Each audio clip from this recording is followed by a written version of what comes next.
That old saying in the world of show business, don't you? There's nothing like bad publicity. And I don't really agree with that particular mantra, simply because when you think about it, things do stick. I mean, look at Philip Schofield, look at Hugh Edwards. There is such thing as bad publicity. But the bigger problem is when you're on the world stage and your life is picked apart daily, including here on this channel, I might point out, then of course you've got to decide how you react to certain things. How do you put them over? And particularly also when you're paying a very expensive management team, publicity team, management team around you, you look to them to advise you because they apparently are experts in this field and basically tell you exactly what the public would like from you and how to react to a crisis. Sometimes though their advice might be very misguided. We've seen this before with many celebrities over the years. So is this the right advice now that Meghan Markle should take? Let me explain.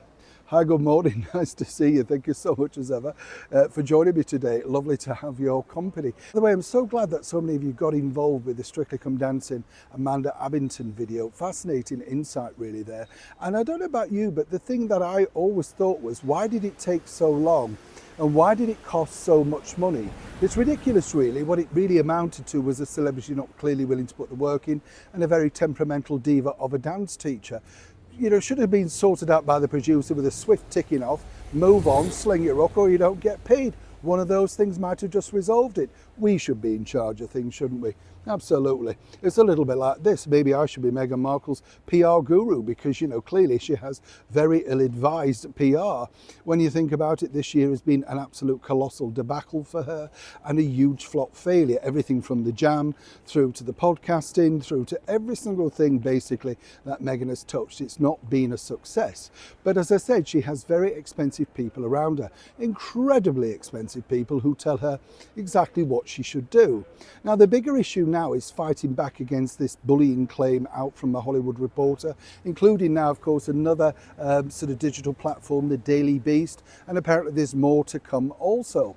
What I find fascinating about this particular story is the fact that, it's taken so long really to come out. People in the industry know how difficult Meghan is to work with. Even Her Majesty the Queen, knew exactly the problems behind the scene.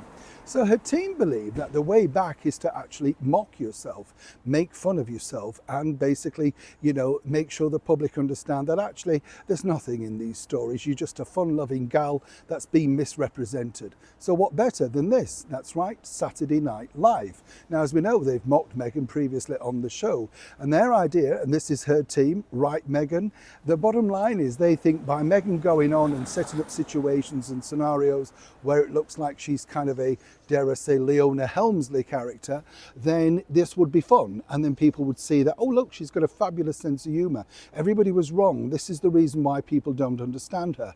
If you remember, of course, her mad dancing in the Netflix documentary, and of course, the gesticulating, terrible curtsy that she gave through to disrespect for our late monarch on the Netflix doco also, was apparently her just showing her fun side. I would suggest that this particular line of idea might be problematic, Meghan, given the fact that you haven't had that much success on previous endeavours. But then again, who listens to advice? Clearly not you. This is a developing story, and let me tell you, Meghan is very keen to kill off those endless bullying stories and, of course, about being a difficult boss. Are you ready to laugh with Meghan? Neil Sean in the very heart of London.